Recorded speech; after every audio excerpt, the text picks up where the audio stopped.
Welcome to all the honorable participants and to our distinguished guests. We are pleased to welcome you to our webinar organized by the Swiss Foundation for Peace, Swiss Peace. Swiss Peace is a practice and research non-governmental organization based in Basel, Switzerland. Swiss Peace is dedicated to advancing effective peace building through working in various fields such as mediation, conflict resolution, statehood, and dealing with the past or transitional justice in many different contexts around the world.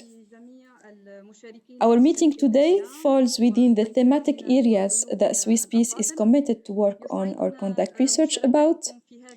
The topic of our meeting today is the relationship or the link between two important tracks or processes in Libya, which are national reconciliation and elections. In this context, we would like to discuss the interaction between these two tracks and how to achieve stability by reconciling these two priorities. This topic is of high importance in the current Libyan scene. As you might know, the Libyan Political Dialogue Forum, the LPDF, constituted an important event in the Libyan political scene. The LPDF produced a consensual roadmap which stipulated the need to renew the institutional and the political legitimacy in Libya through the elections that were supposed to be held on 24th of December 2021.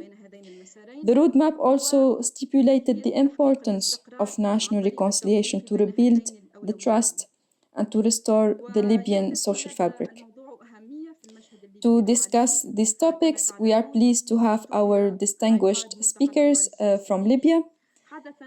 Professor Salwa Dghaili, Dean of the Faculty of Law at the University of Benghazi, former member of the National Transitional Council in Libya, and former chargé d'affaires at the Permanent Mission of Libya to the United Nations in Geneva, and a member of the Libyan Political Dialogue Forum. Professor Haramain Haramain, the Executive Director of the Libyan Policy Institute and former Deputy Prime Minister in the Libyan Transitional Government. Ms. Zahra Langi, the co-founder and the director of the Libyan Women's Platform for Peace and member of the Libyan Political Dialogue Forum. Mr. Asad Zahiou, founder of the Libyan National Assembly, and Professor Majdi Shabani, professor and expert in public law. After introducing my distinguished guests and before giving them the floor, I would like to start with an opening question. Many people consider that the challenges facing the electoral process in Libya are related to the weakness in technical preparation, or the lack of a genuine social de-escalation, or the lack of a conducive political environment, or also the lack of national reconciliation. Here I would like to ask my distinguished guests, why do you think elections have been postponed? Do you consider that the absence of a comprehensive national reconciliation is one of the main obstacles to elections? Should national reconciliation be a parallel priority to elections? Can elections be achieved even if the process of the comprehensive national reconciliation is not completed yet? To answer these questions, I would like to start first with Professor Salwa Dghaili. Professor Salwa, the floor is yours.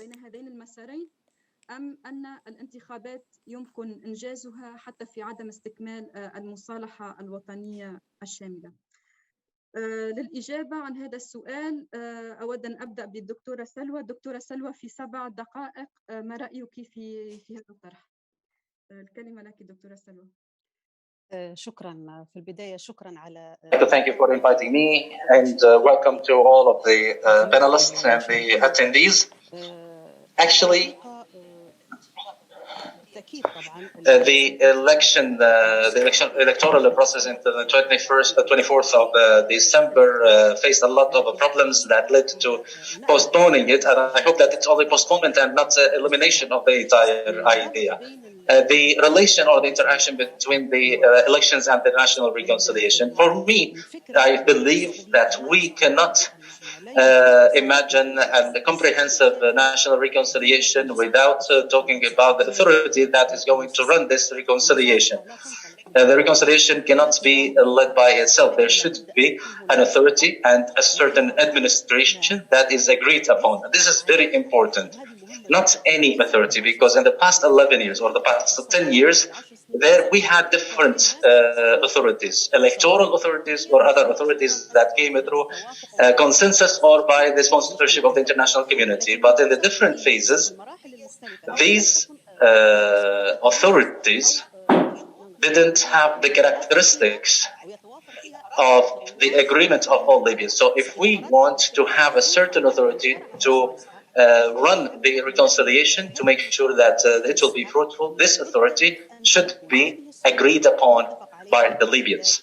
So the reconciliation cannot take place apart from the authority. So conducting the elections and renewing the legitimacy, it is a very important point to start the reconciliation. If we were able to reach reconciliation without an authority, we wouldn't have got into this conflict. The Libyan cities wouldn't have gone into different conflicts. So agreeing on an authority, it will be an initial announcement of the desire to get into national reconciliation. So this step is an important one.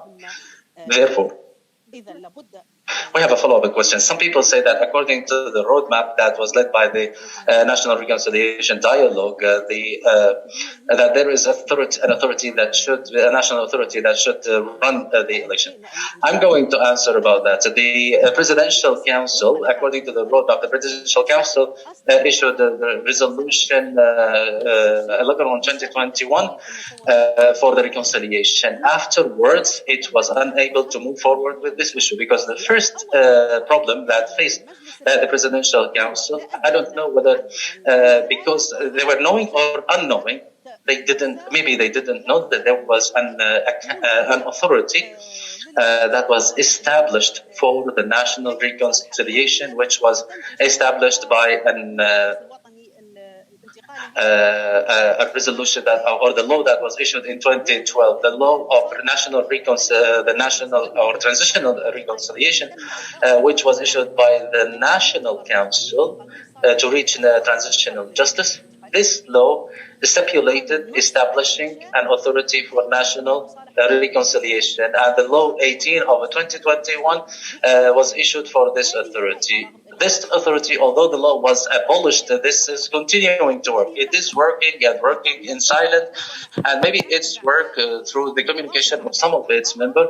Their work focused on maintaining the memory. So they are working on documenting the violations. When Resolution 5 from the Presidential Council was issued, it conflicted with this authority. The first obstacle that faced the Presidential Council was that the members of this authority said that this authority was established by a formal law, and this law is there. How to deal with this law? The Presidential Council didn't manage and this to work on it, and we have different other challenges. The Presidential Council couldn't manage to do anything more than this law, and this law was only ink on paper. It couldn't get into the issue of national reconciliation. Why? Because the Presidential Council, as a body, as a political body, it came out of, as a result of the Geneva dialogue under the sponsorship of the international community. The Libyans refused that as a temporary solution for the electoral process. That's why it should work for conducting elections. I believe the bodies that will satisfy Libyans to be recognized are the ones that will come through elections and that will receive complete legitimacy. Okay, thank you very much. The same question will be directed to Dr. Haramain. In your opinion, why the elections are postponed? As I said, are they technical problems, or is it waiting for a complete national reconciliation? Why the elections are postponed? Thank you, Ms. Sahar. And I would like to say welcome to all of the attendees and the panelists. And I appreciate organizing this seminar or webinar because it is very timely. The national reconciliation is one of the important topics, one of the most important topics in Libya, and I believe without national reconciliation we will not get into stability, as Dr. Salwa said. Right now, after 11 years of instability, this issue hasn't moved forward.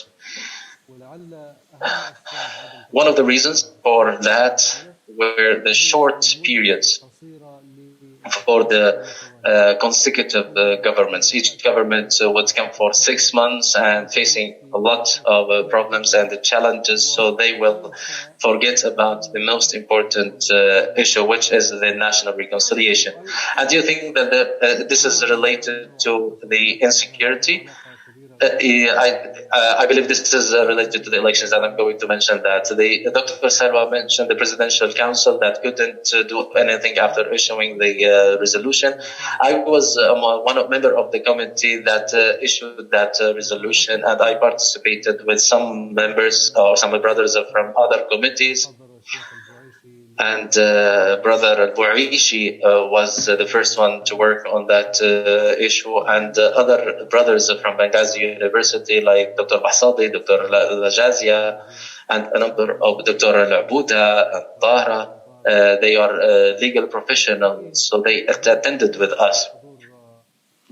So we had the past expertise attending with us, and resolution number 5 was issued. Afterwards, I believe they were unable to do anything, and this inability of running this issue is due to 2 reasons. The first one is that they had a lot of pressure about who will run this issue, and they couldn't administer it. They couldn't find someone to administer this file. And the other reason is that some members there were conflict of interest for members who will run this topic. But within 2 days, I believe this issue will move forward again. As for the calamity, I want to link and focus on the relation between the reconciliation and the elections. Well, in terms of the election, the relation, I believe this can be found in 2 parts. One part is that some people believe that the elections are more important than the national reconciliation, and that without a consensus for launching the national reconciliation, who will assure accepting the results of the elections? One of the suggestions that we made for the Presidential Council is that we need to have a comprehensive or inclusive Libyan meeting that includes all the spectrum. And this will lead the agreement to the national reconciliation and what kind of reconciliation do we need. As in addition, that we need to agree on a charter for accepting the results of the elections. So you are saying, Doctor, that we are supposed to speak about a minimum level of reconciliation. Yes, exactly. The minimum level is to have a national charter that all Libyans agree on and all the concerned parties agree on the results of the elections. The national reconciliation is a topic for the state, and it's not a reconciliation between 2 parties, whether it is the February and the other party, or this part or this city or that city. It should be a project for the entire state. There should be an entire a project for the entire state that all the Libyan people can participate in, because after all, they will all have to coexist together in the same state. So that's what should be the goal of launching a national reconciliation, and should be prioritized. Yes, the elections will change the dialogue and the controversy that is taking place, that we have polarization, that's right, but this will not solve the problem. Okay, thank you very much, Dr. Hamid. Dr. Ms. Zahra, I will go back to you with the same question. What are the reasons of postponing the elections, and do you think that the lack of the minimum level of reconciliation, national reconciliation, or an appropriate political environment is one of the reasons that led to postponing the elections?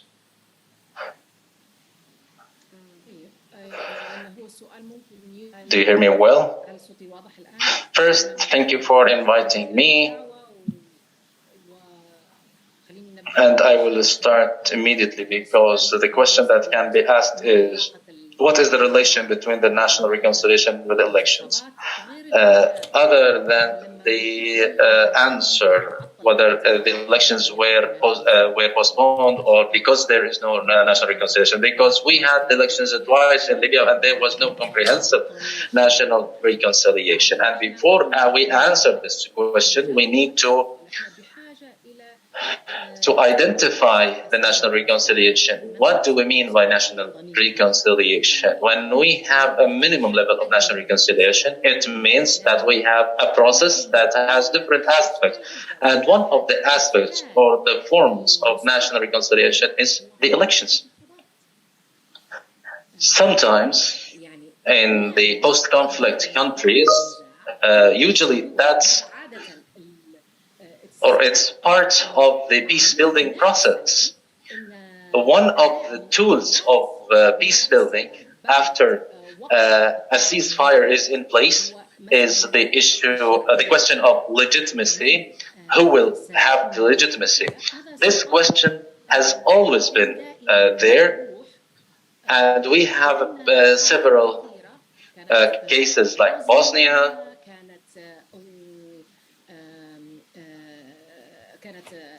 or in South America. There were cases where we start with the question of democracy first, through running elections, or the question of building the state institutions, which is the state building process first. So this is a question that has different or several answers, and is not necessarily with one answer that we either start is not mutually inclusive or exclusive, that we either start with the building of the state or we're building with the legitimacy. When the mission was a political mission and it was supervising the question of the political solution, the issue of elections, organizing elections. Then in 2014 and 2015, after rejecting the results of the elections, we came to the matter of the political dialogue and the power sharing question. Since 2012, we are facing the problems of the power sharing. So we have different forms. The national reconciliation has different forms. Some people say that this is a tool of the elections. Others see that this is they are political agreements for the power sharing. Libya experienced both of them. Nothing worked with us. On the contrary, the power sharing and the political agreements had repercussions. Bad repercussions, worse than the first elections. The elections of 2012, that's true that we didn't solve the problem of militias, but the problem was not in the elections. Maybe because we didn't solve the infrastructure, or we didn't reform the infrastructure, and we didn't solve the main problems. One of the problems was that the constitutional declaration by itself rejected or linked the constitutional problem, which is a major problem, with the matter of the handover of power and the elections. So the main problem is not elections by itself. If we dismantle the matter, because right now we have a narrative, unfortunately, that even denies the Libyan people from their legitimate rights and maintains the status quo. So to answer your question, or the question that I asked, is there a relation? Yes, there is a relation.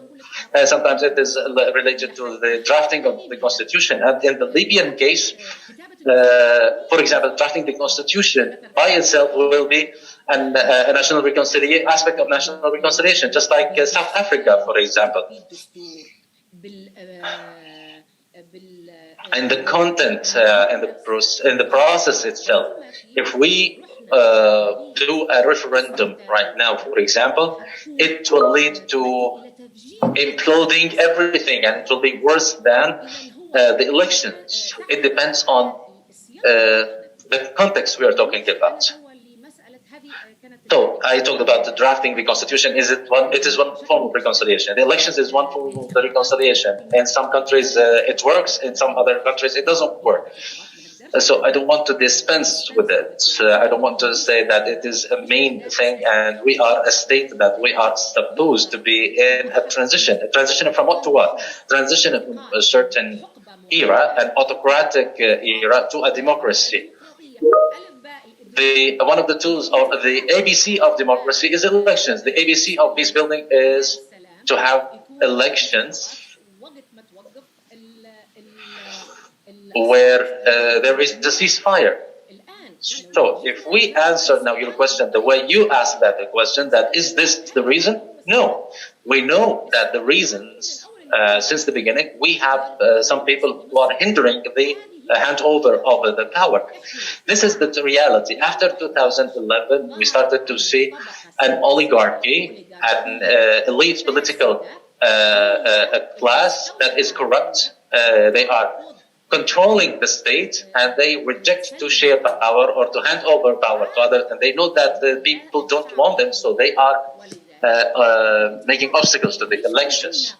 That's why we are talking about those who are hindering the political process. So when we are saying about reconciliation between who and who, are we talking about the reconciliation amongst these Libyan people, or we're talking about reconciliation about the class, an elite that are holding power in their hands? If we are talking about the political class who want to take a share of the cake, then this is not reconciliation. And I believe the figures are clear. 2.5 million people received their electoral cards. 2.8 million registered for the elections. The Libyans want to give their opinion clearly about who they can elect. In the case of Libya, in 2012, there was a problem of there were problems that we were dealing with, and it is still there. For example, the mechanism of wealth distribution and other problems. We have the problem of the weapons, but the main so in your opinion, they are all parallel points, or they are all elements of the reconciliation? Yes, of course. But now, if we enter or we suspend elections under the excuse, that's why I wanted that. I believe that the headline or the title of this conference or this webinar is provocative, and we can do that in order to give our opinions. So I believe that when people give their opinion, this is a reconciliation. The national reconciliation starts when people restore their rights. Right now, we need to restore the electoral process. And we do that because we have different problems. So we have some points that Dr. Haramain mentioned, and I agree with him about that. And when the Libyans, to have a charter where the Libyan can agree on with a charter that allows them to respect the results of elections. And I agree with Dr. Salwa that one of the reasons for the hindrance of these elections because the executive power or the executive authority, although we are members of a political dialogue, we failed to do that, and it became the main hindrance for the Libyans to have elections.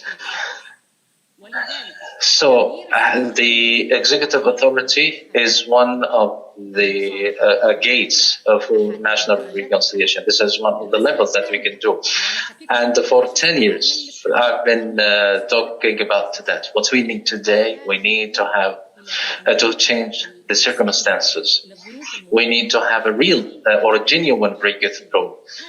I believe the Libyans will only believe that there will be change when there is a complete change of the changing the administration of the central bank in Libya. Just like in Lebanon or in other countries, the central bank is one of the causes or the reasons of supporting the de facto authority. There will be no elections and no national reconciliation as long as this group is still hegemonizing the Libyan people. So the first change that should happen is the change of the board of directors of the central bank, because the economic formula is a very important and critical one here.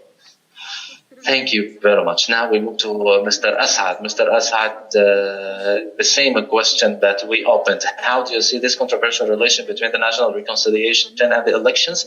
And do you believe that we have an appropriate political environment and a political grassroots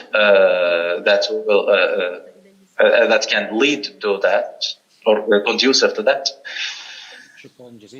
Thank you very much. First, I would like to thank you for this invitation and to give me this opportunity to have a dialogue with this educated elite to answer the questions that are of concern for the public opinion, whether about the elections or the national reconciliation. First, allow me to say that the election is a political obligation and the reconciliation is a national obligation at a personal level. With all due respect to what has been said before, I don't see any interconnection between the national reconciliation as a national project and the obligation of elections. And in terms of identification, in order to identify the national reconciliation in Libya has gone through 3 different levels. First, it was with the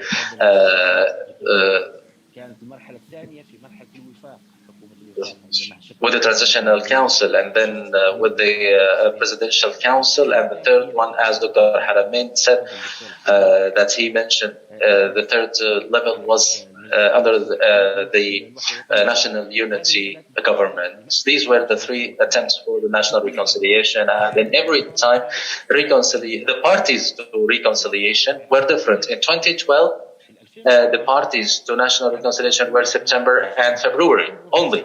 That was the main issue, because after 2011, the conflict was between 2 political parties.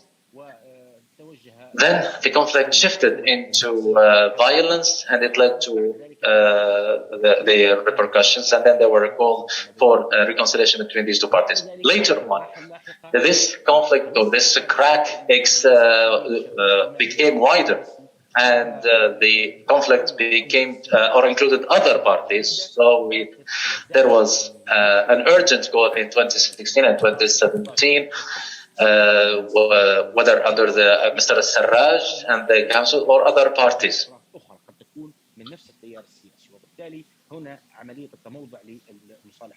So these are the levels that we want. Why I am separating the national reconciliation from the elections? I will tell you that I agree with what Ms. Selwa mentioned when she said that the reconciliation needs an authority, to have a strong national authority. If we don't have a national authority, it is not possible to go for reconciliation. This is a decision that is not issued by a presidential council or a government or a transitional body. Not at all. The reconciliation is a self decision that Libyans take in order to maintain or repair the national fabric that was cracked and torn apart in the past years.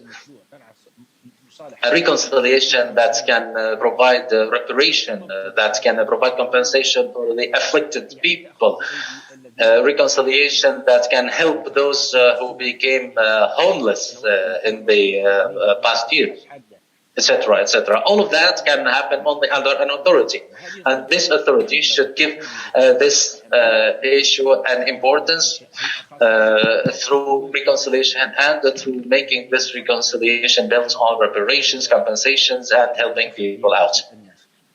Now, why don't we don't link reconciliation with elections? Because failing with elections has nothing to do with the reconciliation. It is more related to the other differences we all know very well, but we try not to tackle them directly, and they are related to the type of people who are elected or nominated for the elections. It has to do with the political environment and the measures that are mentioned in the laws. All of that lead to not to get into the elections. Okay, Mr. Assad, the reasons that you mentioned, for example, the nomination conditions, some laws that some people mentioned that they are exclusive conditions. I don't see, I believe they are related to the reconciliation with the trust building and have a mutual reconciliation environment. So if we don't have reconciliation, maybe, or if we have reconciliation, there will be no intentions to exclude some people or to put conditions that some people see that they are excluding them, or some people that can see that they are provocative. So this is maybe. Can't we say that these are related to the lack of reconciliation? Let's first agree on the importance of reconciliation as a project and as a necessity, existential necessity. We cannot live together if we don't have genuine reconciliation, as I mentioned. However, it is impossible to link it to this electoral process in specifically, because as Ms. Zahra said, there were elections before in 2012 and 2014 without reconciliation. But there was no reconciliation, but there was elections. And these elections led us to where we are today, and they produced new bodies. So if we want to have national elections that everybody can participate in, and that we can include all the national issues to mitigate all the concerns and all the risks, and we build the trust amongst everybody. Maybe we could have talked about that a year or 2 years ago. Maybe the Presidential Council that came today with a single mission, which is to reach national reconciliation and to work on that project. And the roadmap is about to finish, and they didn't do anything in this regard. But what we can say here is that we need to agree on managing crisis management. We need a national reconciliation, a genuine meaning. The reconciliation is a self decision. All people who are afflicted and those who cause this problem need to work together. We need to manage our political differences, to run or to put rules for our political process. Managing this crisis, it doesn't require that we are completely in agreement, but it requires us to be in agreement that we need to find solutions for these issues. I reaffirm what Dr. Salwa mentioned, that it is not possible to reach national reconciliation without a unified national authority. This national authority can do that, but the authority that we have now, or the ones that came to Libya in the past decade, they are unable to create any national reconciliation, and the national reconciliation is not one of its priority. There are other priorities for these authorities. I disagree with Dr. Hamid, with all due respect, that The reconciliation project was disregarded because the governments were in short periods. So they were not for short periods. Maybe the governments in the National Congress, there were 3 or 4 governments, but what about the transitional government that remained for 6 years? They didn't do anything in that regard. They only had conflicts and the problems and differences. We need to know that the roadmap and the results of the Geneva dialogue, they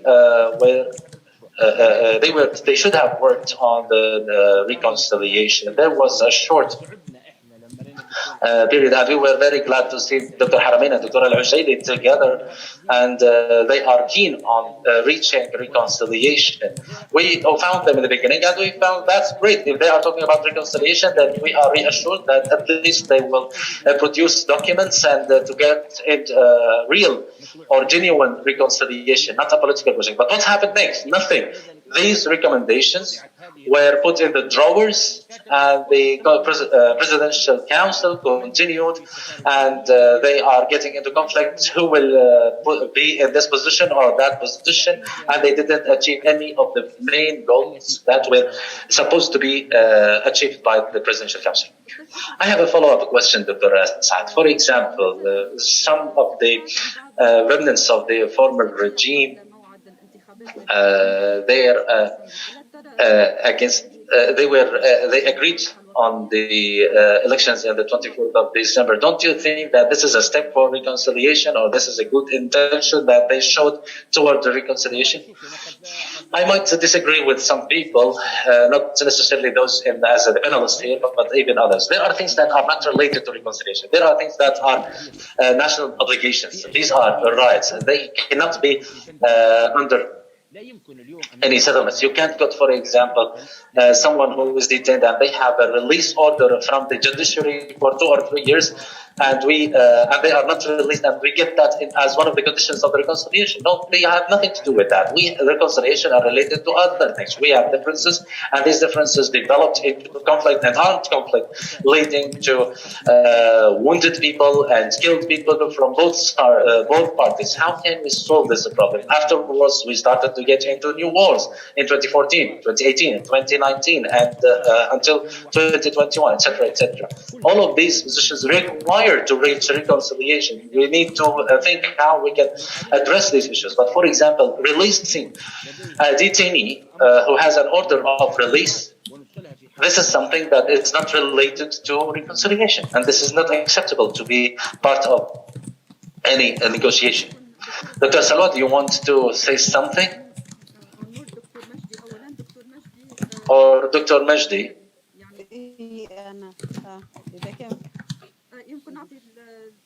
Dr. Majdi and then Dr. Salwa, if you want. I would give the floor to you later. The same question, Dr. Mahdi. What about this elections decided last September? The same question I asked to your friend. I would like to thank you so much for this discussion about this very important issue, which is national reconciliation. To link national reconciliation with elections is in itself difficult at the time being. We have to effect national reconciliation in order to establish elections or to run elections, or should we start with elections first to get the appropriate authority in order to reach national reconciliation? The Libyan case is quite complicated for many reasons, and I agree with Dr. Mohammed Al-Haramain, the executive government which should work on national reconciliation and the legislation has not had the enough time. It was so short-lived to do this, even when they were trying to implement some legislation related to reconciliation and reparation and transitional justice. You would notice that each government would some of them would establish a committee based on a certain decision or establish certain interests. So there were many efforts, I would say, many legislations. We don't know what was wrong with those legislations for them to be referred to trial, to judiciary. And so the efforts were there, but they were not coordinated. There was no unified strategy for national reconciliation. It was rather random, sporadic efforts. Although it was good in terms of its setup and its purpose, the same applies to the Presidential Council. It started a national committee for reconciliation. No one knows what its role is. It doesn't know where to start, where to end, what files to consider. And there are some parts such as the Tawura and the problems with its neighboring town were solved on a social community level rather than with state intervention. So there are rules that we can build on. So I believe we should dissociate elections from national reconciliation. We have to build on what has been achieved in terms of national reconciliation. National reconciliation is much broader than elections.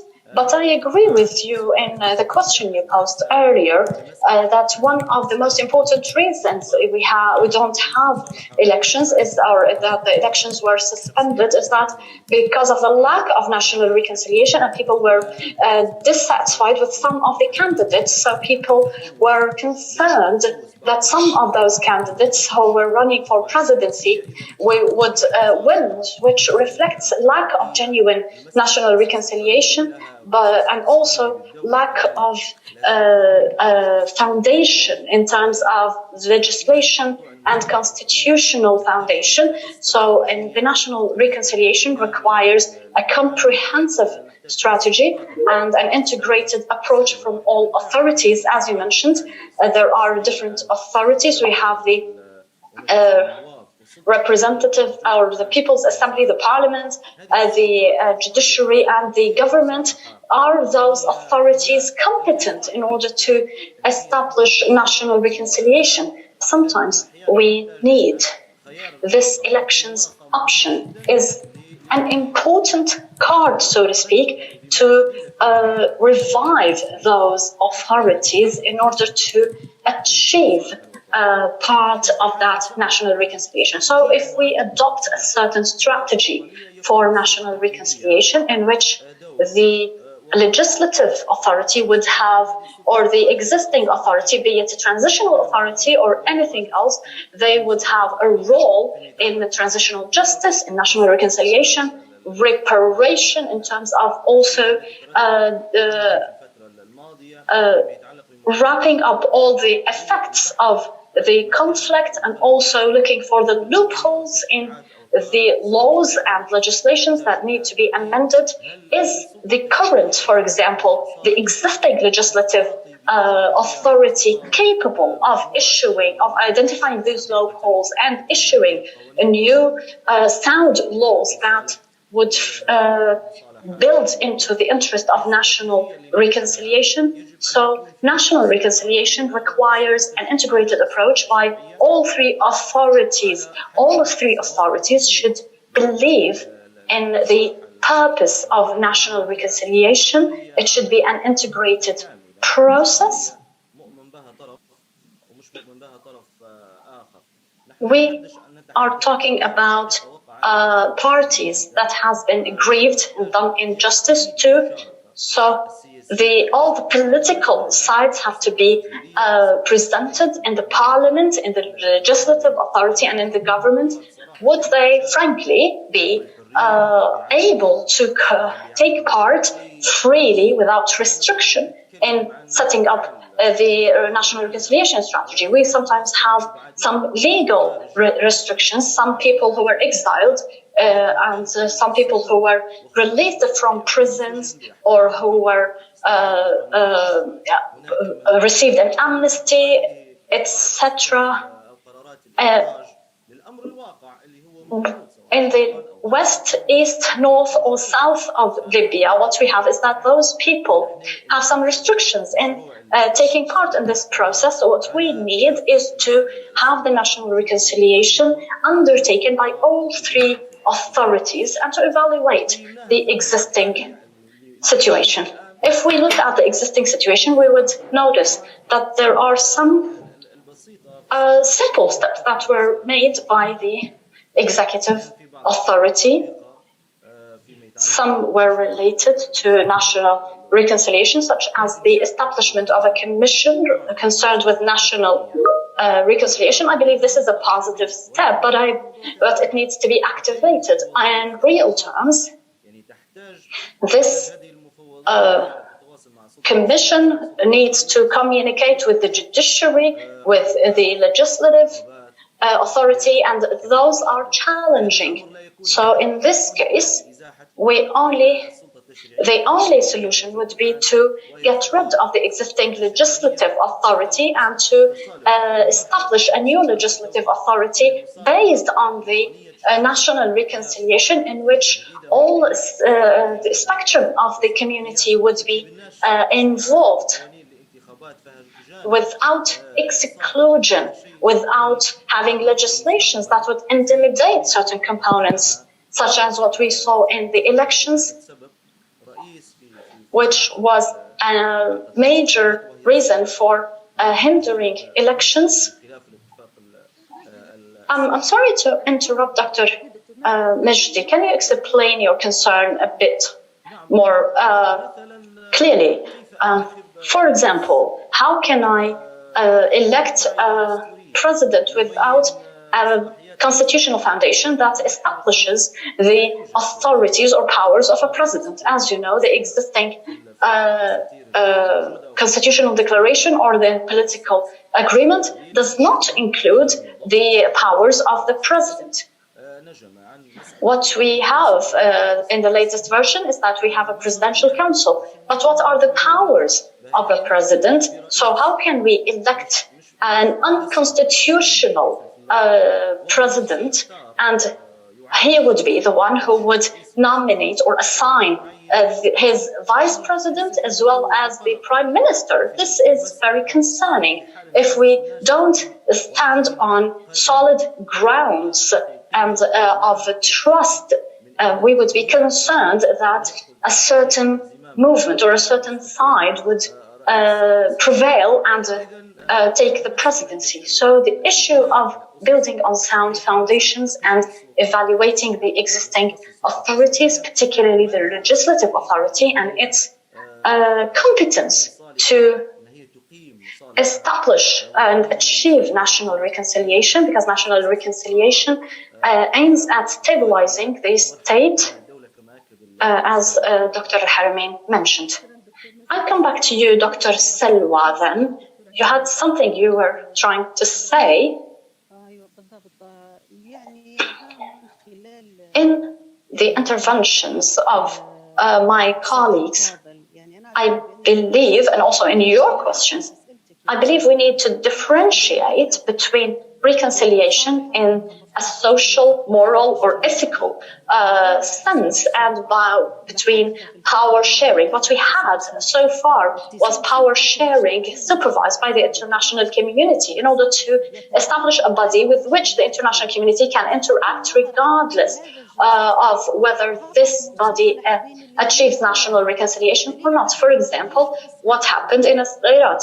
So we have this body which comprises 9 persons that represent certain movements or certain political parties in Libya, and they shared power. And this is very much related to the failure of previous attempts, as my colleague mentioned, which is lack of progress in national reconciliation. Why have we failed? Because the conception of national reconciliation was not made by a competent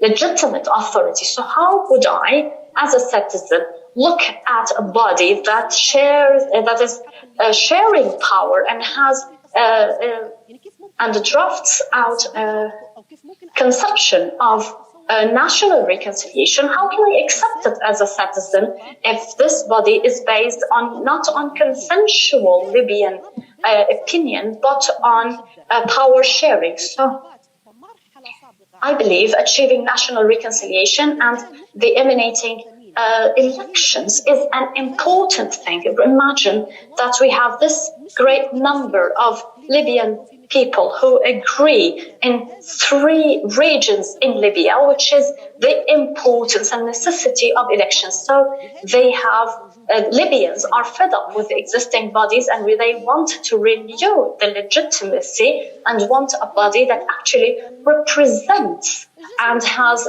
complete legitimacy. We will accept it because we have voted it.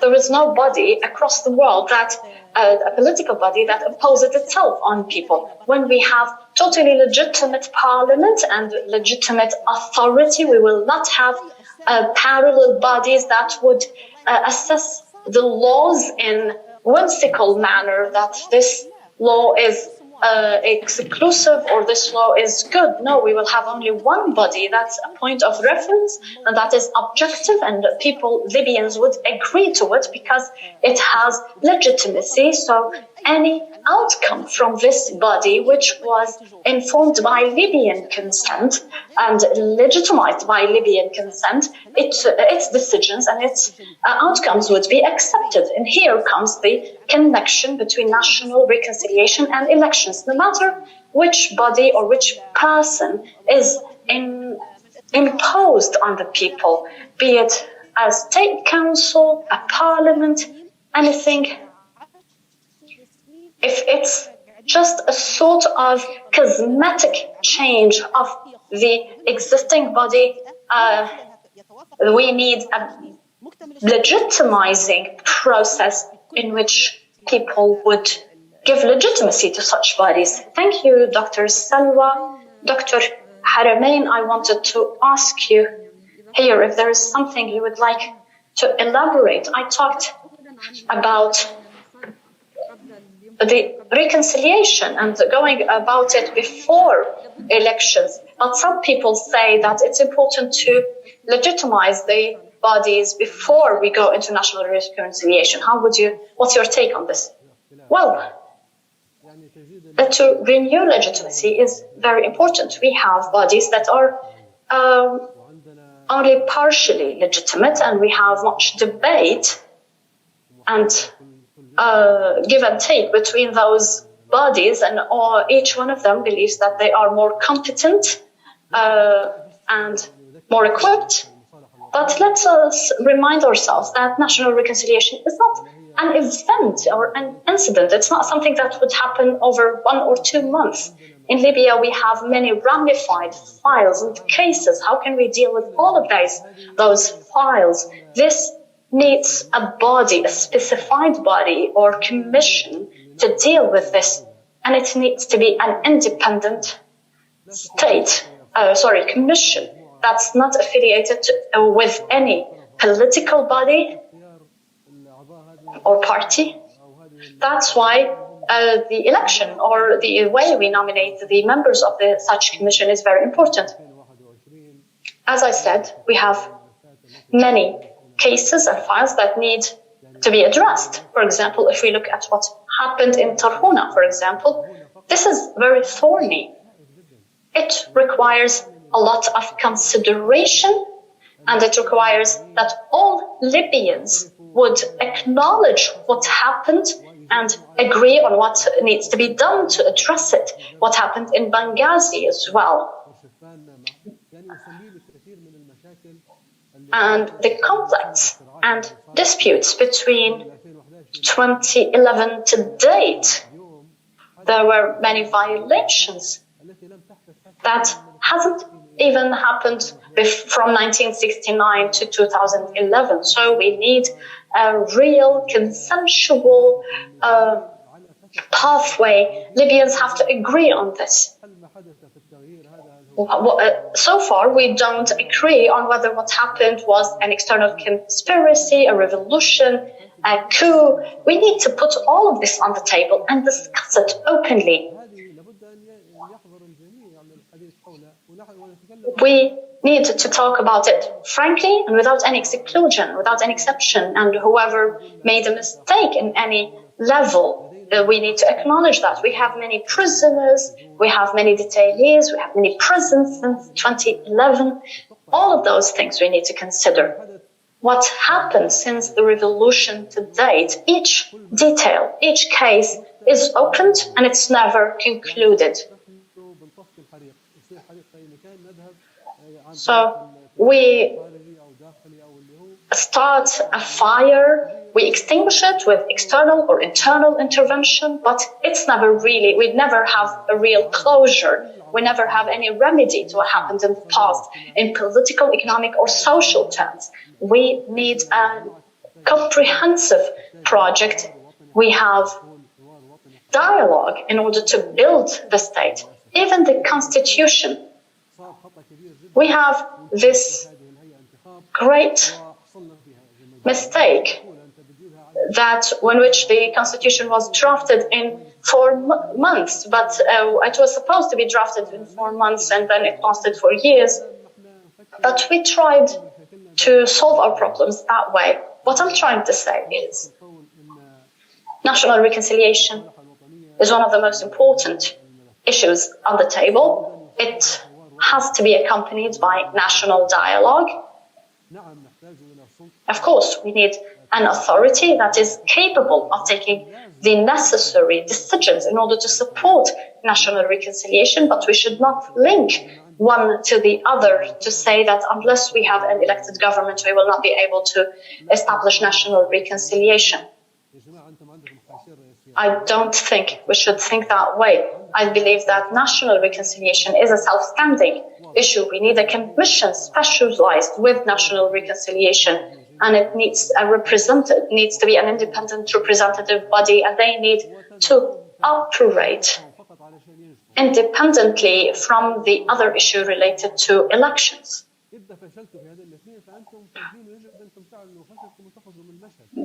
But to link one to the other would only make things take longer. The Libyans are in need of closure. Voters want to vote in elections, but we need actual awareness that elections themselves will not offer a solution to the situation in Libya. The elections are only one aspect to change the presidential council and the government, and you will get an elected president. But then you will have this problem that my colleague talked about, where you will have an elected president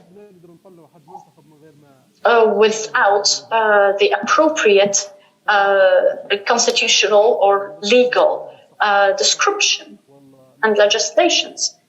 So I believe that national reconciliation should be an independent path, and the elections should also be held in order to change the status quo, hopefully towards the better.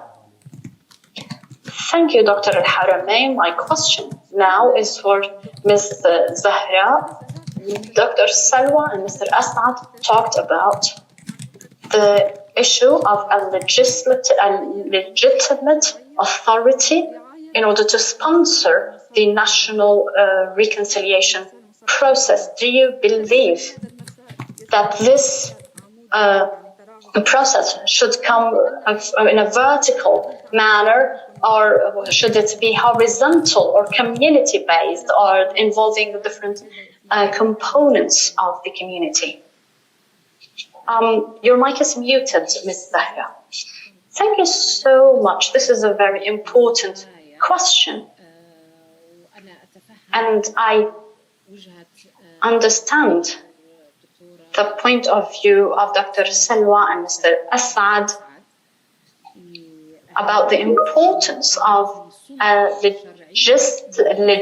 legitimate authority, an elected authority that would take the lead in this process, the process of national reconciliation. But when we talk about national reconciliation, it seems that we are talking about one thing, a specific thing. But what I would like to say is that national reconciliation take different forms and different paths, actually. There is a point of view, if we talk about the classical approach, it's state-led, and it comes top-bottom.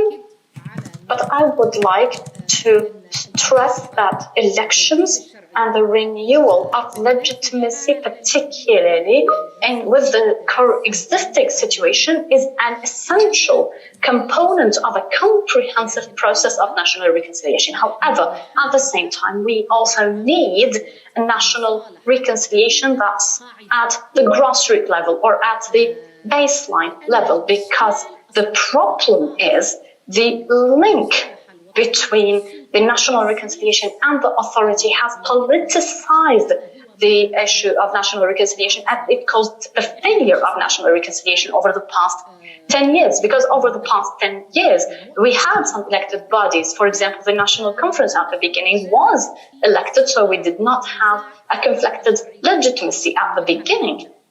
But it failed because from the beginning, there was a sort of politicization of the process of national reconciliation. Some want to hijack national reconciliation. And as Libyans and as activists and actors, stakeholders, we all know who I'm referring to. And this is one of the main reasons for the failure of national reconciliation.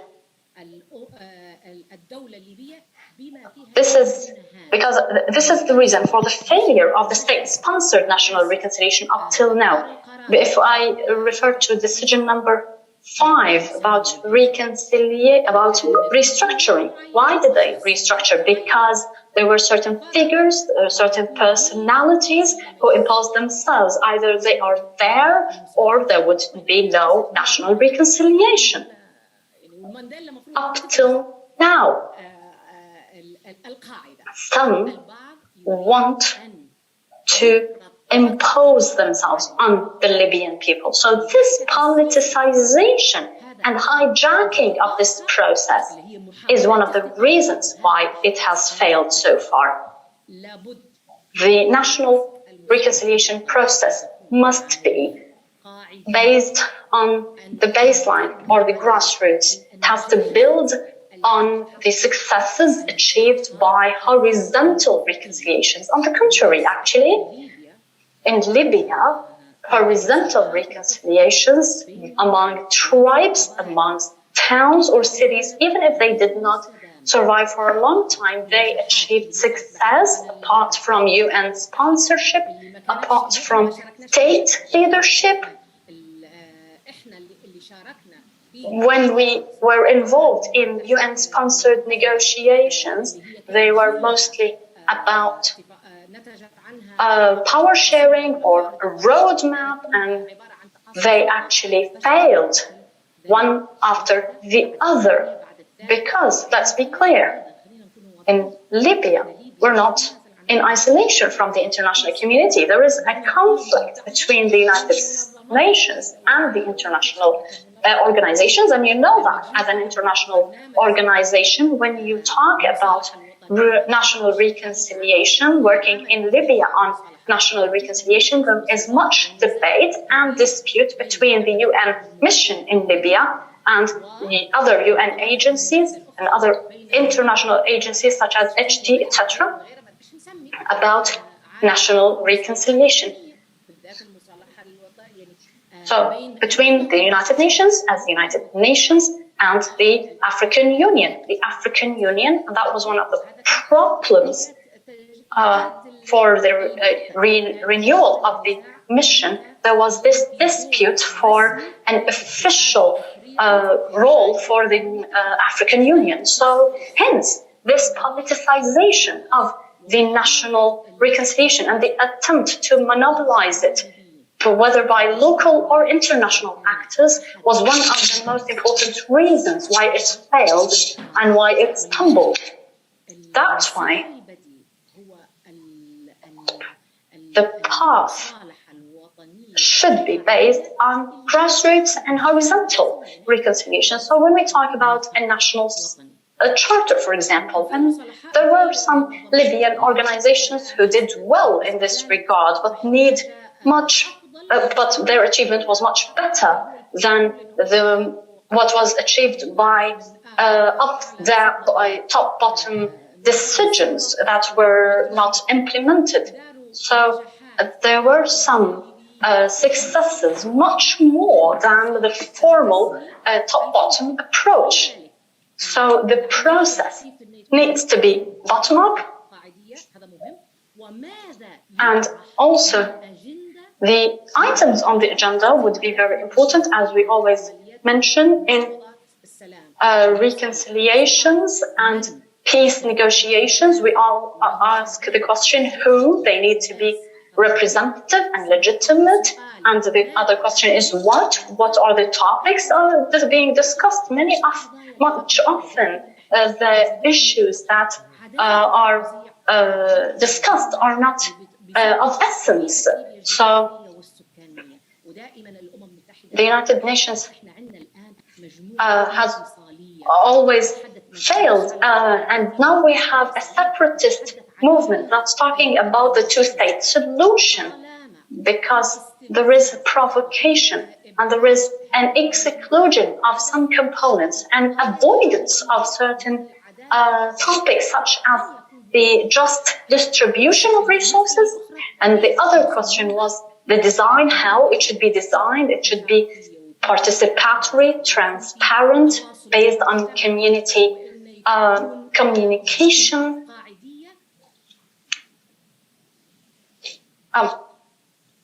We can't hear the speaker anymore. Dr. Zahra, we can't hear you.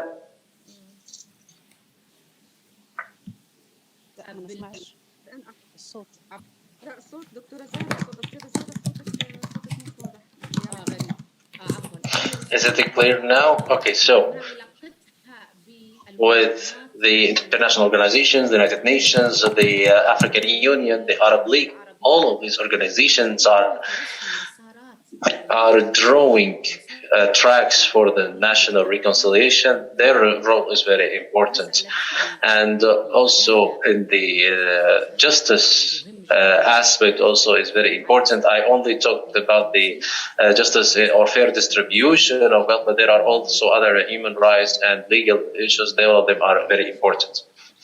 Thank you, Dr. Zahra. Now I have a question to Mr. Asad. Ms. Zahra said that there should be a clear project for national reconciliation. Now, under the elections, there are some candidates for elections who are talking about elections. Do you believe that in the electoral campaigns or in speeches of some of the candidates, do you think that there is a clear and strategic project or a work plan for national reconciliation proposed by the candidates for presidency? I don't want to accuse anyone, but unfortunately, I didn't hear, at least until now,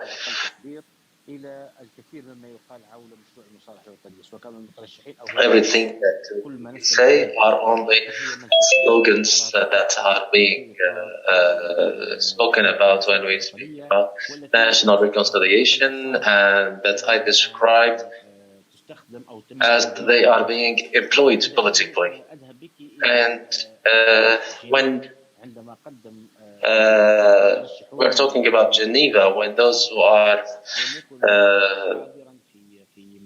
participated, they provided their proposals and a lot of things that are mentioned about national reconciliation. Let's bring everything that was spoken about national reconciliation and compare it with what we have today. I believe that we can't see anything that has been achieved or little was achieved.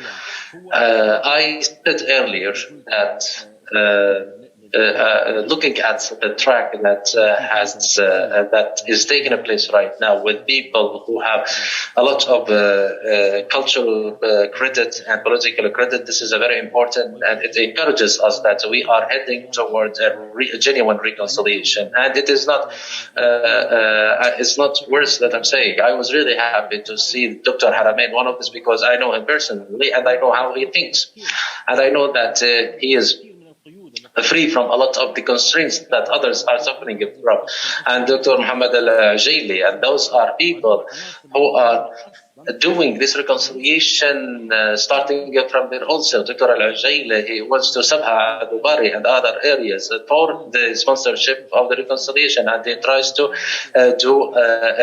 extinguish some of the fires that burns out between some tribes or some areas. So it is very important to bring together those elites who give a priority to the interests of Libya, that are working together. In addition to what others said or commented on what I said, that the elections might come before reconciliation. Not because reconciliation is not important for me. On the contrary, I believe the reconciliation is one of the most important issues, because this will lead to peaceful coexistence amongst each other. But we need to say here, do we think that the elections failed because there is no reconciliation? Today, you might say that in terms of the laws and accepting the results and some of the conditions, all of that happened because there is no reconciliation. That's right, but this issue started in 2011 and it is continues today. And some people see that they started even before 2011. So this is something that it's not something that we can do and then we move to elections. It's not a logistical or a technical issue or something that is related to the conditions of elections that can be achieved. Dr. Haramain said that the reconciliation requires a lot of time to work on it. That's why today, if we want to wait for reconciliation until we go to the elections, then we can expect that these bodies that are holding tight to the power will remain in a place for a long time. And some people actually will work to create the environment or the new problems in order not to get into the elections at all. So what I want to say is that I will repeat again and again and again. If the authority is very important for two main issues, and these are some of the most important issues that the Libyan people are suffering from. The reconciliation as a priority for peaceful coexistence and the disarming and collecting the weapons for the safety and security of people and let them feel that they are safe. This is very important because national reconciliation requires authority to provide them, and it requires an authority to give them the tools in order to achieve security at a large scale. In terms of stopping the proliferation of weapons, as a militia member, I will not hand over my weapon in the chaos, and I don't know what will happen. Everybody is afraid and everybody is hiding behind the weapon that they have. So we cannot withdraw these weapons if we don't have a power represented by the state and one authority that is led by one head who is elected and who is representing the authority. But when we speak, if we speak about reconciliation or the constitution first, and then we move to the elections based on the powers of the president, etc., with all due respect for the opinion of Dr. Majdi and Dr. Haramain, philosophically speaking, that we don't have presidential elections without constitution and without constitutional rules. Maybe this could have been spoken a few years ago before we get to this final stage of the transitional period. And in addition, there are powers in the laws with all of the disadvantages of these laws. However, these laws include the powers of the president and the powers of the parliament, and they even identify the virtual term of these powers. So I will go back to what Dr. Haramain said, that those who came in consensus, they didn't leave power. So how about those who will be elected? Those who will be elected, they will have specific powers that are identified in the laws, and they will have a specific terms in office. So with all of the factors, it will be better than all of the structures that are present today. And I am sure that all of the brothers, with all of their interest about Libya, I believe that they are completely convinced that those bodies in Libya don't think in such a way. Actually, they think to be as long as possible in power, whether in the presidential council or in the other bodies, and they are not thinking with the same way that Dr. Haramain is using or Ms. Salwa is. So they are in the power, in the office, and they want to control the situation and to stay for long periods of time. And if they remain in power, we will not see elections, not even after 10 years ago. Thank you very much. The question now is for Dr. Majdi. Dr. Majdi, you mentioned some kind of fear. Some people that there might be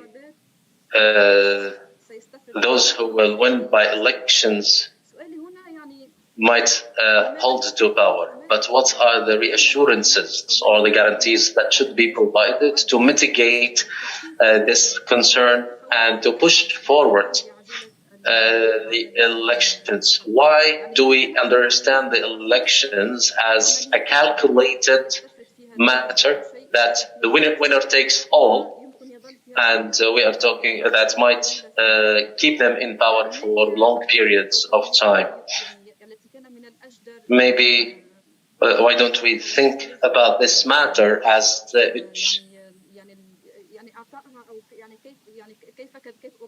how can this bridge the trust or the gaps between the different parties?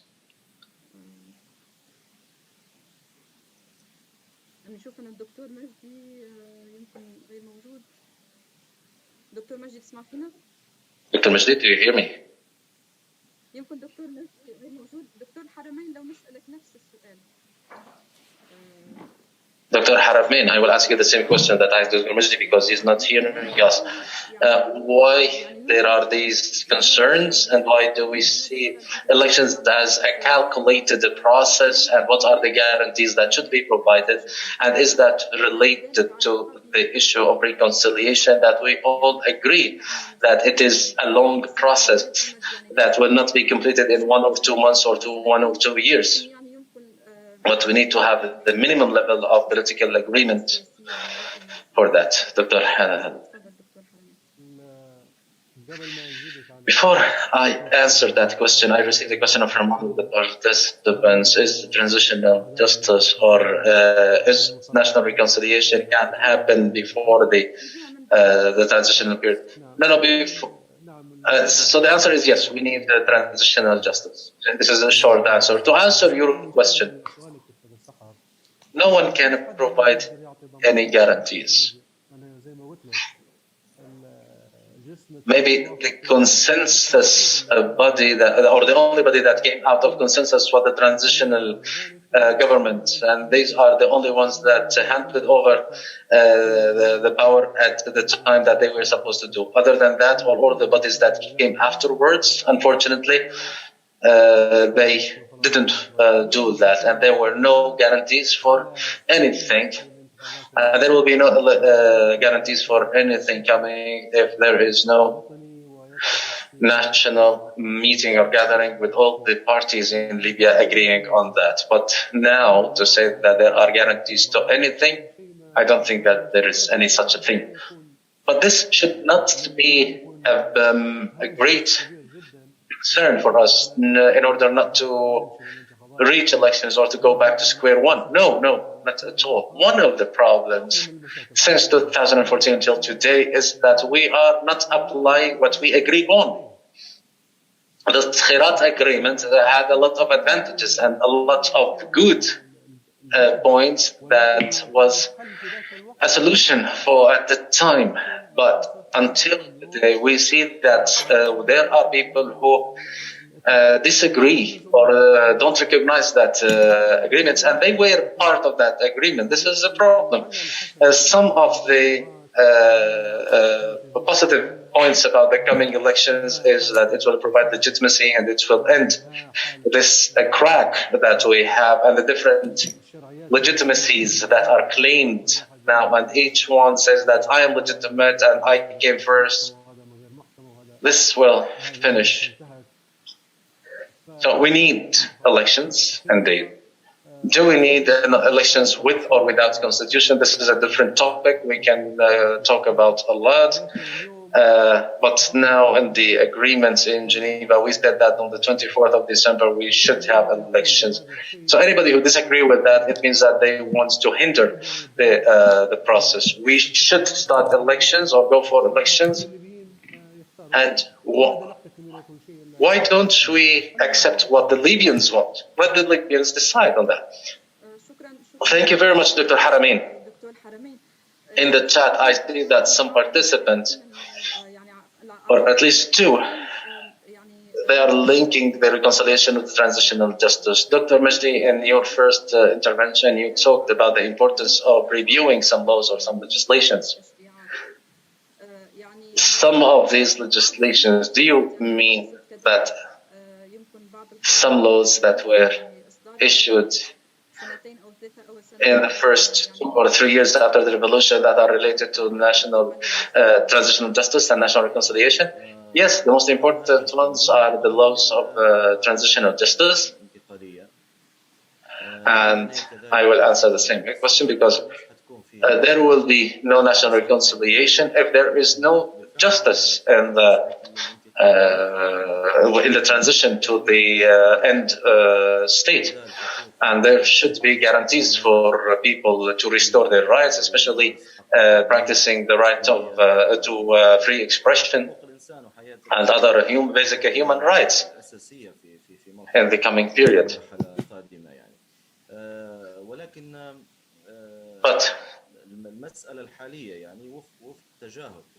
right now, the people in power, they are disregarding some laws. For example, we don't have any implementation regulations of some of the laws. And we didn't see that one of the priorities of the executive authority to focus on the national reconciliation, or the reparations, or to having a real mechanism for compensation. And we know that the budget is being accumulated for the reparations. We have now a corruption that is related to this, about the losses of the war and the guarantees for providing compensations for people. So the accumulation of these issues will make the cost of reconciliation very costly. So we have a lot of challenges in the face of the authorities, and the previous authorities failed that, and we have some main laws that has to do with the national reconciliation. I will repeat that the authorities that were in place, they all had a specific period of time or term. For example, the Presidential Council and the National Unity Government, it has a certain term. They all went beyond the term that was dedicated for them. And there are claims now by people that those authorities that went beyond the constitutional terms for them, and they are creating crises. You know that the electoral authority is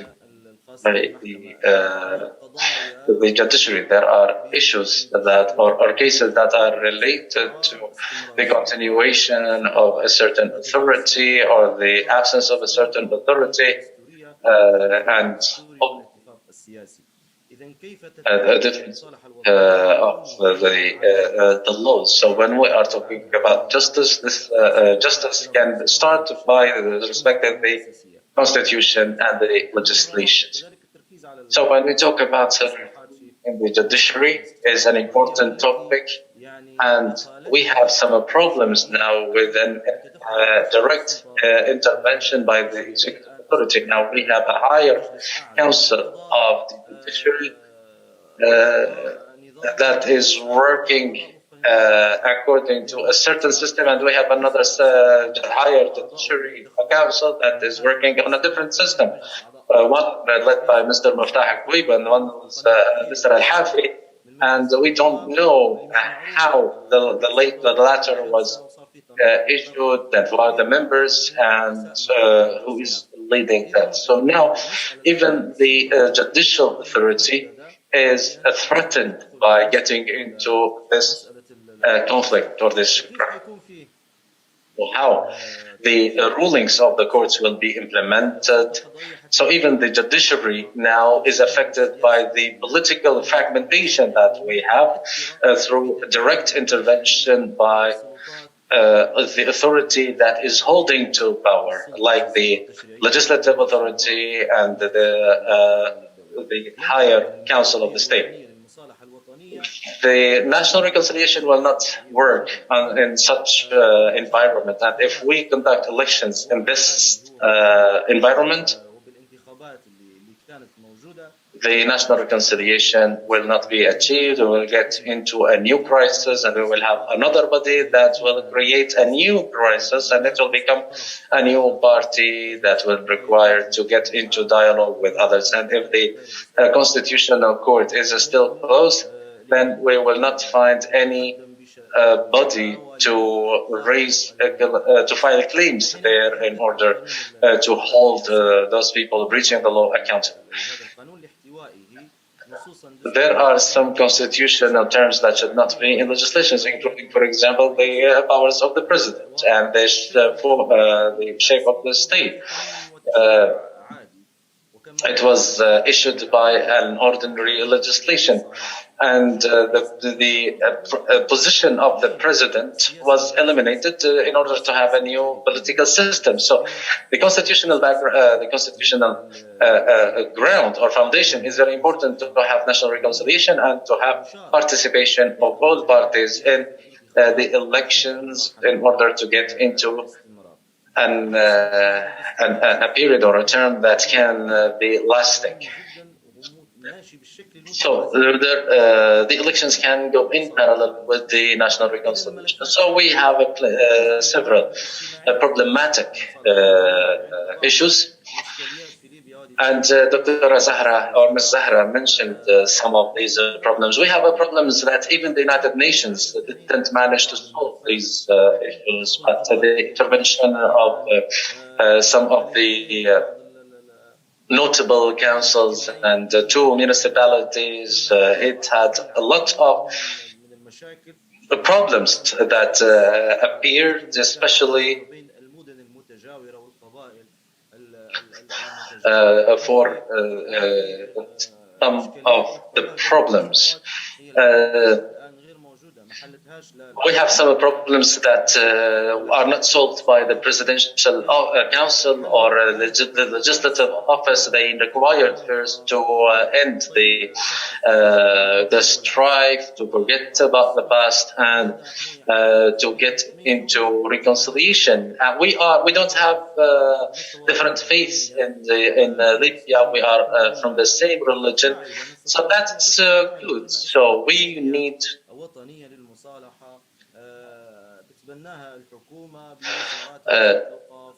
We have, for example, the Minister of Education, Minister of Culture, the Minister of and other ministers. They will be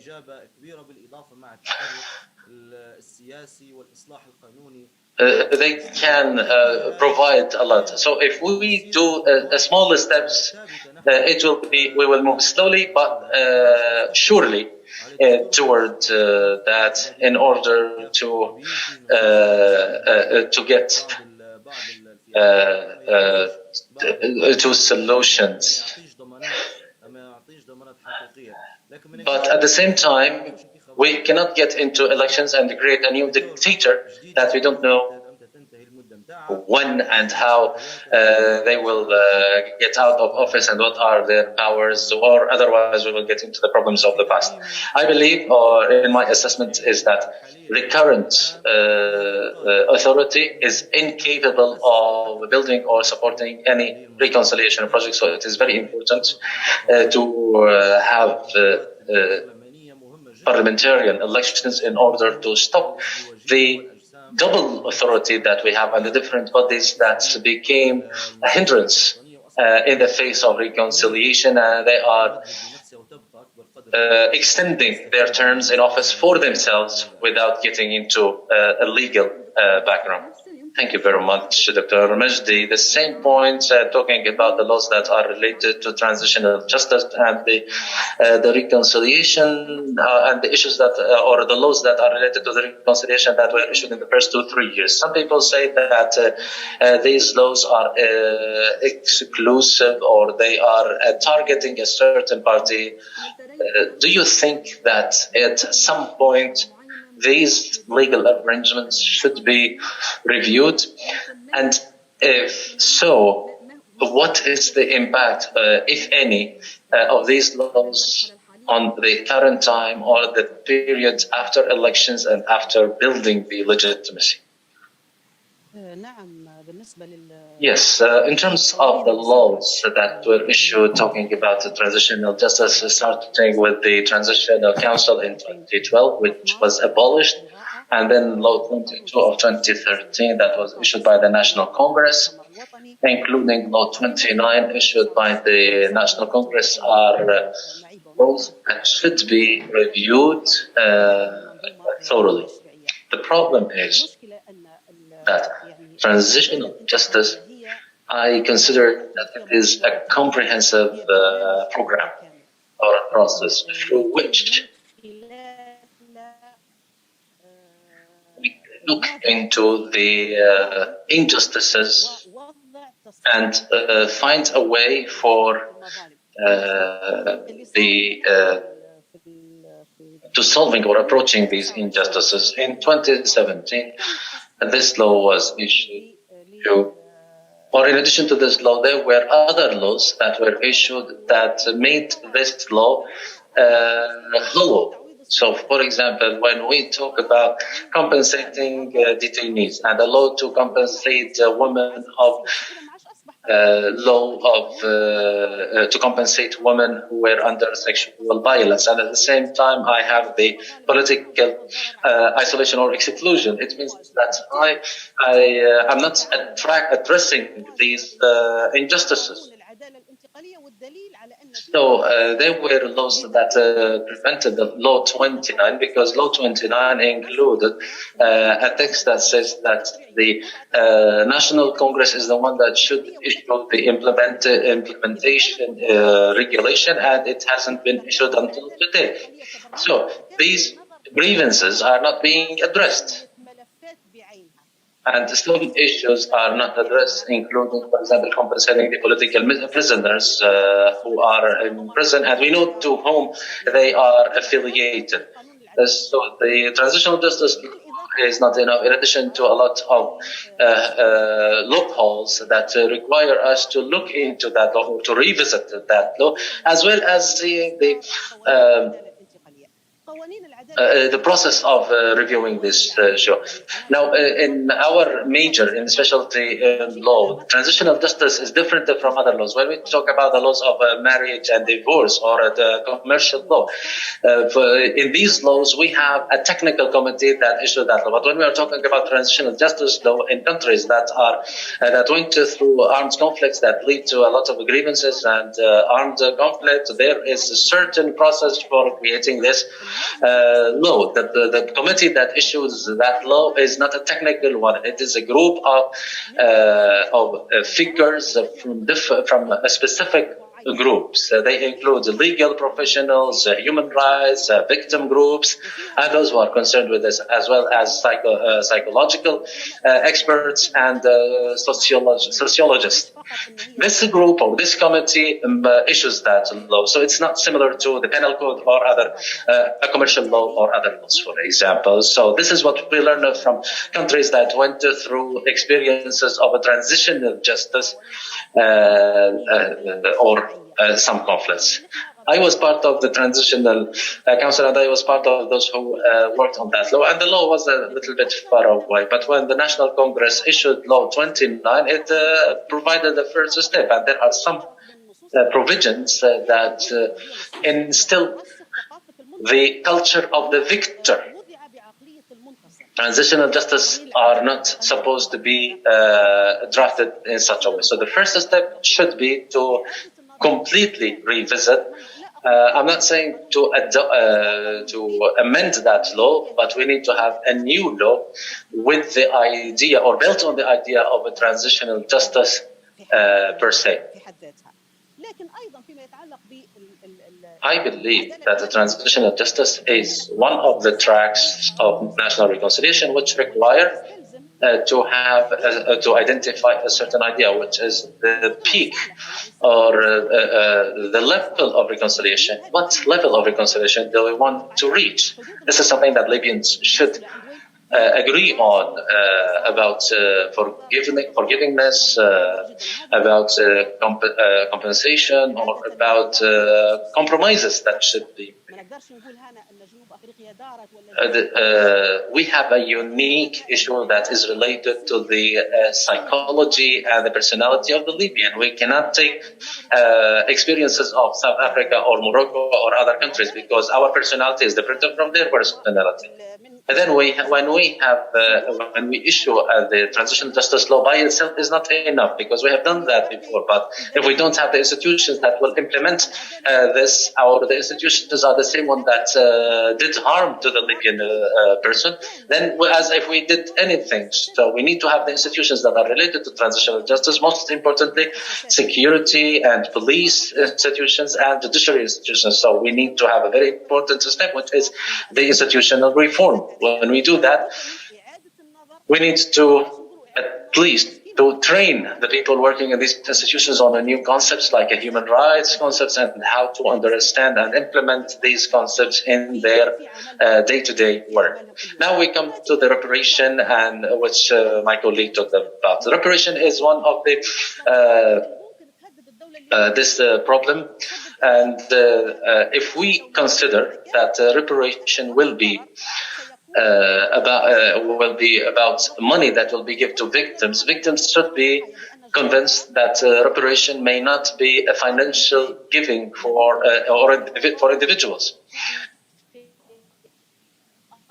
or it could be collective for groups of people, because projects, that although they are, or public projects, public facility, although it is an obligation, sometimes it could be provided for certain cities that were under certain attack. Or we have, for example, a city that was a victim. Imagine, for example, a city, if we have a city, are we going to give them all money? It will be impossible. So we need to convince victims that reparation has different forms and different ways. And it's not only about paying financial or money to individuals. We must not only work, when we work on the transitional justice, we need to have the archives of Libya, whether in 1969 or in 2011 or post-2011, adequately documenting certain periods. Now the Libyan archive is not there, or we don't know where it is or who is controlling them. So after 2011, do we have documentation of all the violations that Libyans went through? Also, the conflicts between the culprit and the victims, because we have, for example, perpetrators where before 2011, now they became victims. So how are we going to deal with this change or shift in positions of the person? They were perpetrators, now they became victims. How we are going to deal with them in their two positions? Centrality as well. It is, how do we deal with it? This is one of the lack of reconciliation amongst people, and insistence on centralization is one of the problems that are facing reconciliation. So we need to dismantle centralization in order to build a kind of trust amongst Libyans. In addition, promoting the sense of citizenship. This is something that we need to work on, and I believe all the tracks should tackle this issue. When we talk about the reconciliation first or elections first, I believe that at this point, due to the former bodies that are who lost legitimacy, and that led to bodies that are not recognizing those authorities. We need to solve this issue with a new elected legitimacy. But there are the other parallel tracks that I talked about, like transitional justice. This is something very important, and it should be. We should have a new legislation for that, and the institutions to implement transitional justice is very important. In addition to that, the judicial tools is very important, and we need to have the new laws to do that and to work on the program of transitional justice. A question to Dr. Salwa. You talked about that we should establish a certain limit for compromise or the limit or level of reconciliation, and that reconciliation should reflect the situation of the community. Don't you think in this case that it's important for the different components of the Libyan community to participate in drafting or conceptualizing the national reconciliation and transitional justice laws, so that it's not a purely legal process done by legislative bodies, but also to become a process that reflects the visions and the ideas of the different Libyan parties and components. By components, you mean? I mean everybody. Of course, it's important that all Libyan components have to be involved in outlining transitional justice. This is important because the more you allow those categories to participate with law drafting, this would ensure later satisfaction and content, so all the outcomes would be more acceptable. And the more you exclude certain categories, or a certain figure, or a certain social stratum from this drafting, you will have a position. If we talk about political exclusion law, the political exclusion law identifies 30 categories in very broad terms. This law in itself, I would say, is one of the obstacles to national reconciliations, because the standards is so broad, so general. It hasn't differentiated between those who made harm and those who didn't. Those who worked with the regime for 1 day and those who worked for 10 days. Those who worked for 1 day and did harm, or 10 years and did no harm, etc. So such generalization of such law was one of the obstacles to national reconciliation. And every exclusion causes hostility and inacceptance to those laws. So the more comprehensive and participatory this process is, the more acceptable the outcomes are.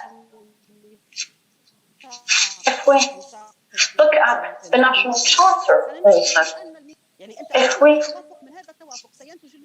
base this charter on consensus, then we will have a political consensus, and then we will reach also the Constitution. The Constitution is no magical stick, and I'm surprised with people who say that our problem is the lack of Constitution. This Constitution, as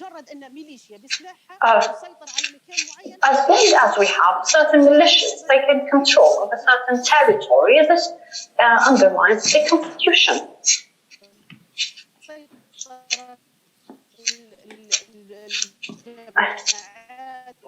As long as we have the different groups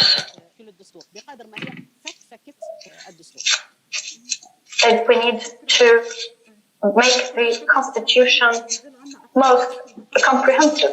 We only have less than 10 minutes left. Ms. Zahra, if you have a comment, can you be brief, please?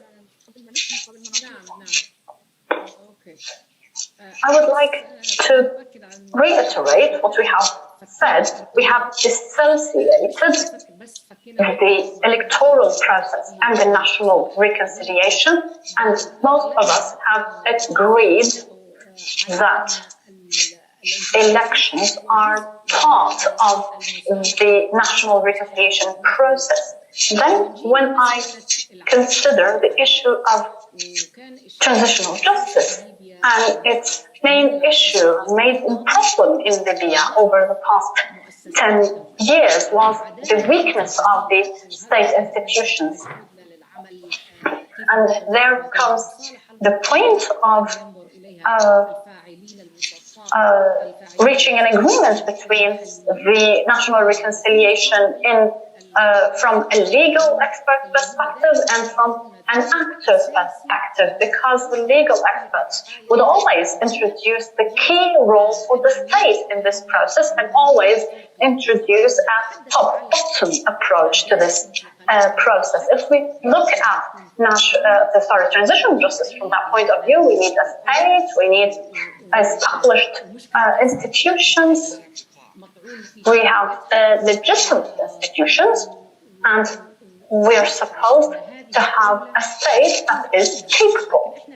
But in reality, we have state institutions that are totally incompetent in terms of conflict management, totally lacking in terms of legitimacy. And there are always the problem of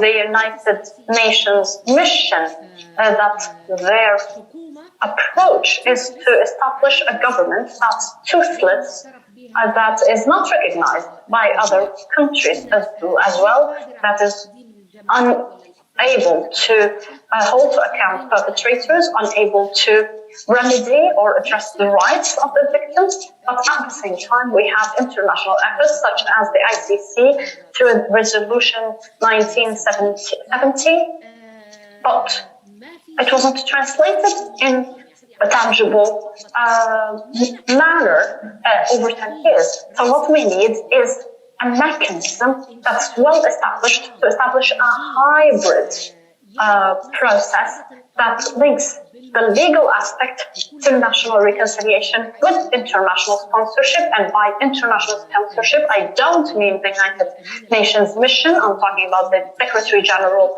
directly or the African Union.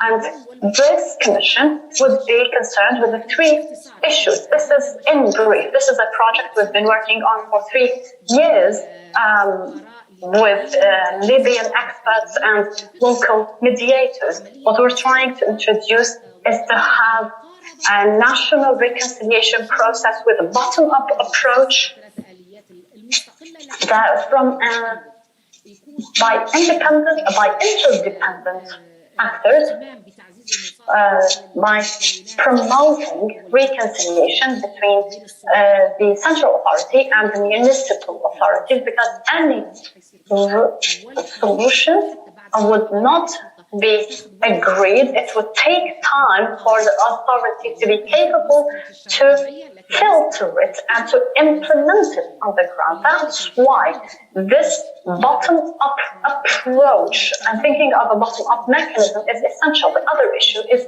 to always take into consideration when we talk about national reconciliation is to consider accountability. This is an essential aspect. We have to benefit from the experience of Guatemala, for example, with the mechanism they established. And the third issue is, in order to ensure the sustainability of this solution, is to promote and reinforce the judicial body in Libya in order to reinforce the judicial aspect of national reconciliation. So those are three aspects: social reconciliation, bottom-up approach, plus an end accountability and end to impunity. And the third is the reinforcement of the judiciary and to pay attention and take care of the victims in a way in which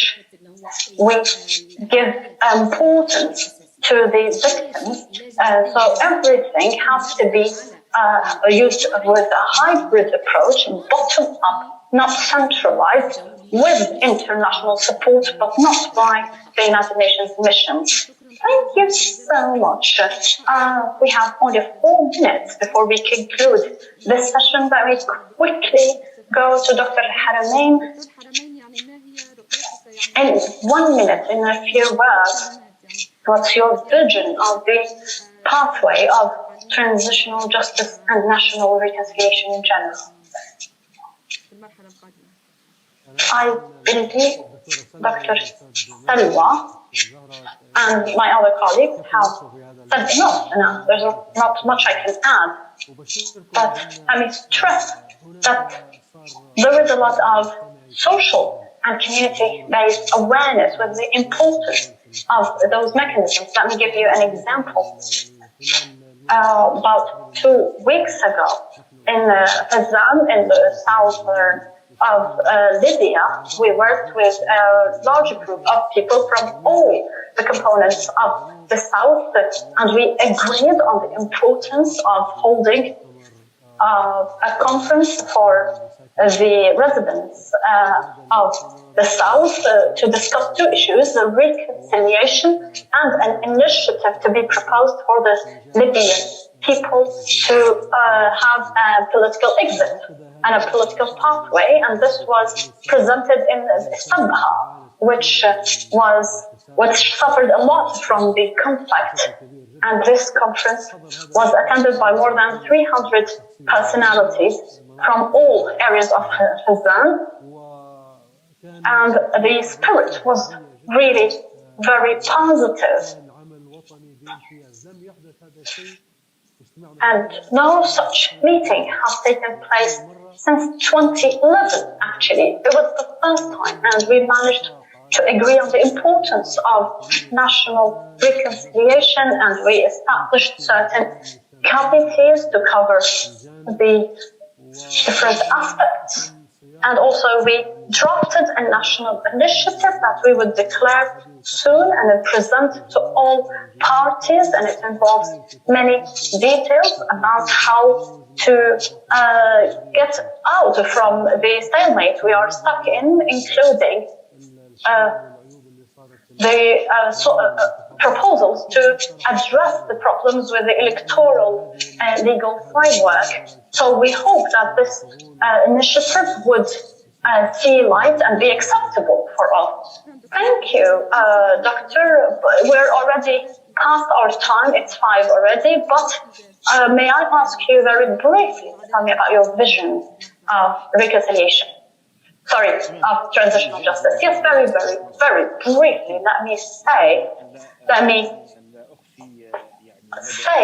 express admiration to what Ms. Salwa just mentioned, and the fact that she acknowledged that she took part in drafting of the reconciliation law, and nonetheless she was critical of it, and that's very transparent of her, because we all agree that the transitional justice and national reconciliation process was not mature at the time, and at the time it was selective and exclusive, and she mentioned a number of laws that were political or related to reparations or something else that were problematic at the time, and that we need time to address those issues. Otherwise, the snowball would only grow larger. So as she mentioned, what we need is to reformulate new laws, which we may call, as we talk about those community laws that Dr. Salwa mentioned, maybe we need reconciliatory laws. After 10 years of this crisis, we may need approaches that are different, that may not be strictly legal, but deal with the spirit of the law. Thank you so much. Doctor, with briefly for time. I'm really very glad with what I heard this evening. I believe that supporting the National Commission for National Reconciliation, we provided with some support to to have a prominent role, and it should introduce local committees, and as Dr. Haramain mentioned, it should have a key role in this issue, and it should enrich the process with further discussions, symposia. And I agree with what Dr. Salwa mentioned also about the transitional justice laws that are very, very weak and faulty. And I agree with her that whoever drafted them were using a monotone, monovoice, monochrome sort of vision. But what we need is a consensual, comprehensive approach in order to achieve the transitional justice, because transitional justice is essential for national reconciliation. And also, this commission needs a strategy, a clear strategy to identify the role of each of the existing authorities. I also agree with what Mr. Assad mentioned. We need the drafting of consensual laws. We have this rule of in the criminal law that there are, when the crimes take place in a period where there is no state or no law, then the prosecutor general would stop considering those issues until there is a state that's established and a rule of law that's established where these things are considered, and we look forward for that day. Thank you so much, and thank you for your moderation as well as for everybody's participation. Now we are 4 minutes past our time. At the end, I would only like to thank all my guests for the very interesting discussion and comments, as well as all participants and attendees. I also thank Omar and Dana in interpretation. I believe that this was a very enriching discussion, and I hope that everybody feels the same. Thank you so much. Wish you a good evening. Thank you. Thank you so much. Bye-bye.